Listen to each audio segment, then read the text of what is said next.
అధికార దుర్వినియోగం అన్నది ఏ స్థాయిలో ఉంది అన్నది చెప్పడానికి విరూపాక్షన్న ఉదాహరణే ఒక ప్రస్ఫుటమైన ఎగ్జాంపుల్ గా హిస్టరీలో ఎప్పటికీ నిలబడిపోతుంది. రెడ్ బుక్ రాజ్యాంగంతో వెన్నుపోటు పార్టీ పాలనలో ఆ వెన్నుపోటు పార్టీ నాయకుడు రచించిన కుట్ర రాజకీయాలు ఈరోజు మనం చూస్తా ఉన్నాం. విరూపాక్షన్న అరెస్టు, అన్యాయంగా ఆయనను జైలుకు పంపడం, ఈ రెండు కూడా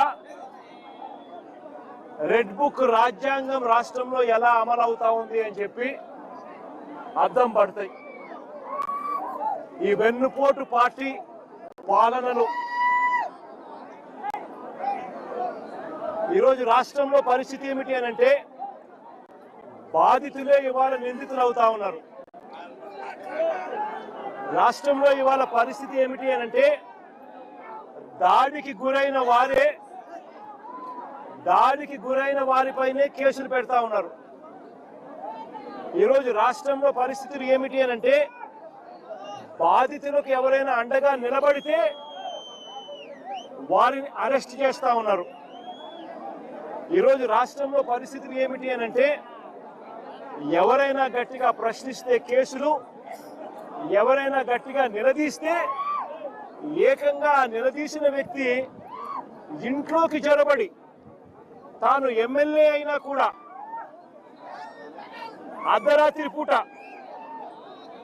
వందల మంది పోలీసులను తీసుకొని వచ్చి ఇంట్లోకి జొరబడి ఇల్లును ధ్వంసం చేసి మరీ అరెస్ట్ చేసి జైల్లో పెడతా ఉన్న పరిస్థితి ఈరోజు చూస్తా ఉన్నాం. నేను అడుగుతా ఉన్నా, ప్రజాస్వామ్యవాదులందరూ కూడా ఆలోచన చేయాలి. ఎలాంటి ప్రజాస్వామ్యంలో మనం బ్రతుకుతా ఉన్నాము? గాంధీ పుట్టిన దేశంలో ఇవాళ ప్రజాస్వామ్యం కూని అయిపోయి పరిస్థితిలో ఈరోజు రాష్ట్రంలో పరిస్థితులు నెలకొని ఉన్నాయి. ప్రజల చేత ఎన్నుకోబడిన ఎమ్మెల్యే,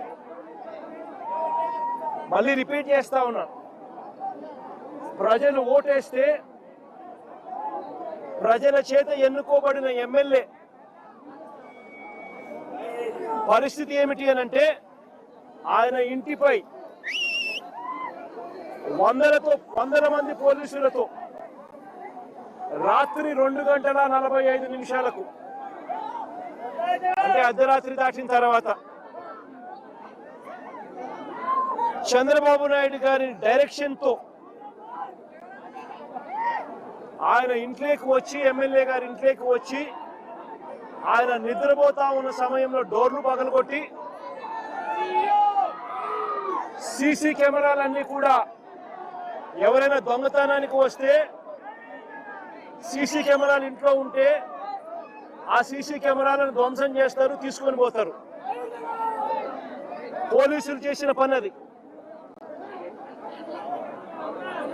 2:45 అంటే మనుషులు సంచారం లేని సమయంలో అర్ధరాత్రి దాటిన తర్వాత దొంగల మాదిరి పోలీసులు రావడం, బందిపోటు ముఠాల మాదిరి వందల మంది పోలీసులు రావడం, వచ్చి సీసీ కెమెరాలు ఇంట్లో ఉండేటివన్నీ కూడా తీసేయడము, పగలగొట్టడము, తీసుకొని దొంగతనం చేసుకొని పోవడం, డోర్లు పగలగొట్టడం, ఇంట్లోకి చొరబడడం,